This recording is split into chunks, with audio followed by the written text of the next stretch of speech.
Olá, bom dia! Pode chegar, seja muito bem-vindo. Nós estamos ao vivo. Agora são 8 horas e 36 minutos pelo horário de Brasília. Vamos juntos começar o dia bem informados? Então, a partir de agora, você confere as notícias do Brasil e do mundo desta terça-feira.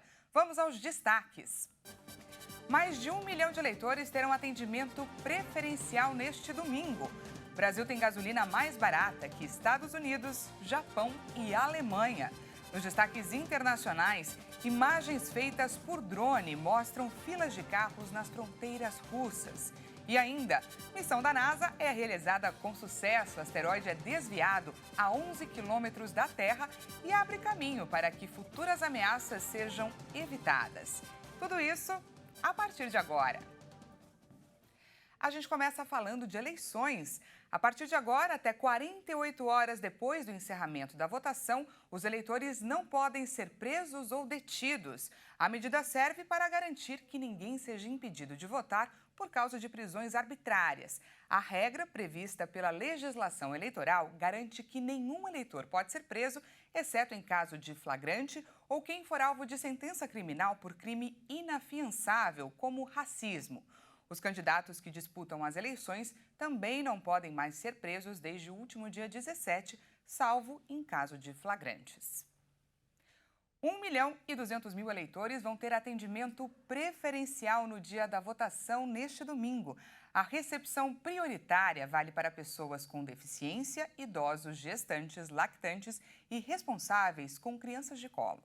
Nestas eleições são esperados nas urnas mais de 1 milhão e 270 mil eleitores com dificuldades. O número de pessoas que declararam ter algum tipo de deficiência ou mobilidade reduzida nas eleições aumentou 35% em comparação com o pleito de 2018. Para atender esses cidadãos, a Justiça Eleitoral estabeleceu mecanismos para garantir o acesso ao local de voto. Um deles é o atendimento prioritário. Além de pessoas com deficiência ou mobilidade reduzida, o atendimento prioritário vale para idosos, gestantes, lactantes e responsáveis com criança de colo. No momento da votação, se o eleitor não tiver requerido o atendimento prioritário no cartório eleitoral, ainda é possível informar ao mesário sobre as limitações e pedir providências.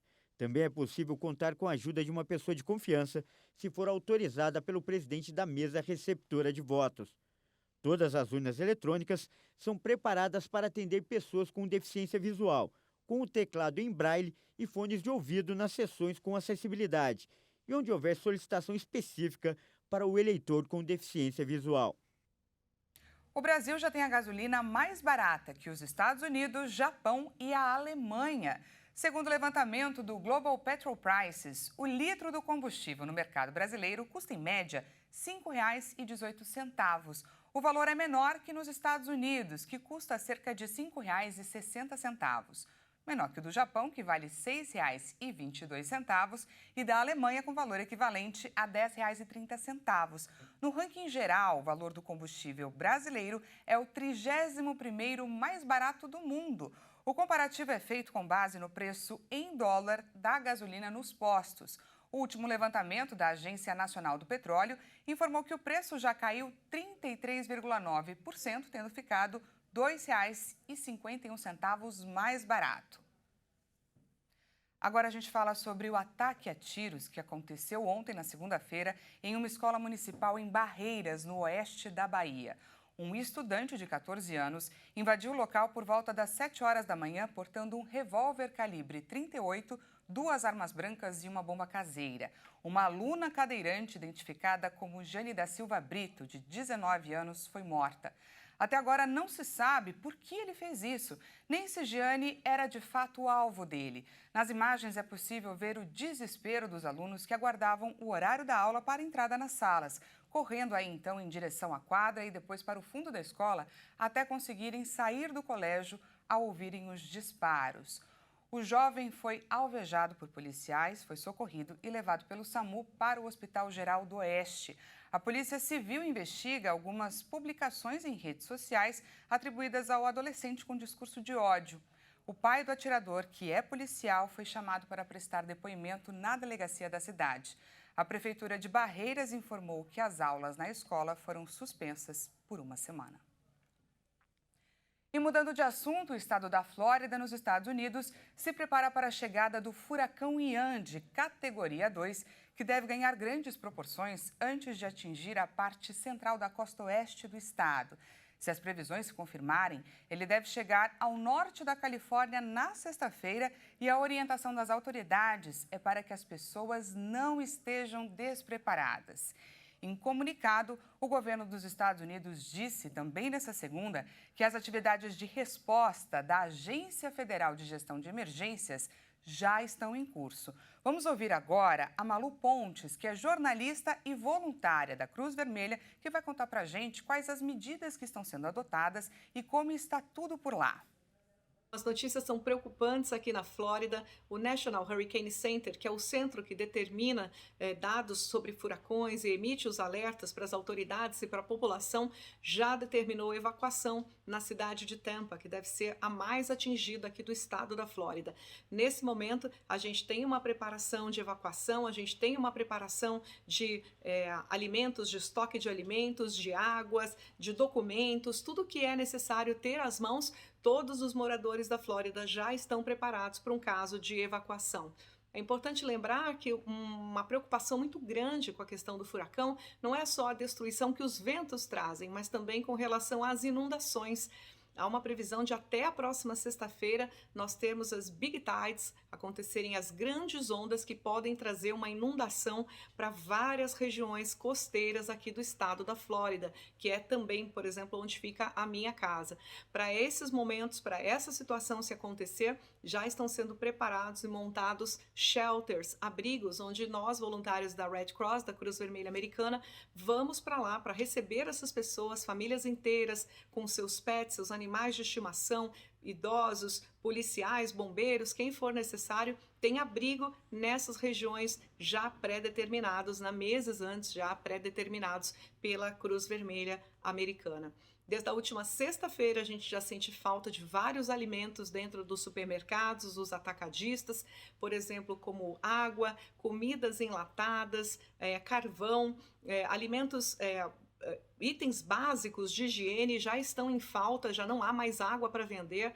Postos de gasolina, tem alguns postos que já estão aí com os seus estoques também esgotados, porque a população se prepara para o pior, né? A gente espera o melhor, mas se prepara caso venha o pior. Nós vamos enfrentar essa situação durante toda essa semana e a gente espera que esse furacão, com a força que ele tem, ele se desvie e fique só no mar, não trazendo grandes danos aqui ao estado da Flórida.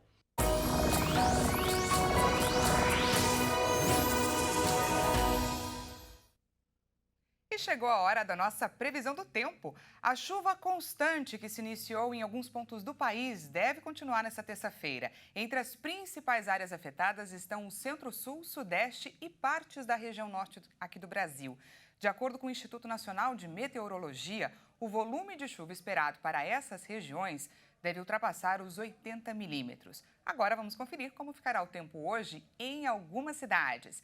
A gente começa juntos falando de Coari, no Amazonas, que deve registrar um dia de calorão e também muita chuva. A máxima por lá deve alcançar os 34 graus. Muitas nuvens carregadas devem se formar ao longo do dia e a chuva deve chegar ainda no período da tarde. Vamos para Maringá agora, no Paraná, onde o tempo também deve ficar instável. Pode haver alguns períodos de sol, mas a chuva deve predominar durante toda a terça-feira. A máxima prevista para a cidade é de 23 graus. E para finalizar, a gente fala, é claro, aqui de São Paulo.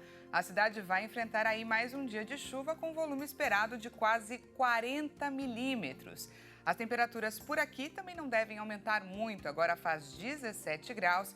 E a máxima não deve passar dos 22. E veja a seguir, imagens feitas por drone mostram filas de carros nas fronteiras russas. E ainda, missão da NASA é realizada com sucesso. Asteroide é desviado a 11 quilômetros da Terra e abre caminho para que futuras ameaças sejam evitadas. Nós voltamos já!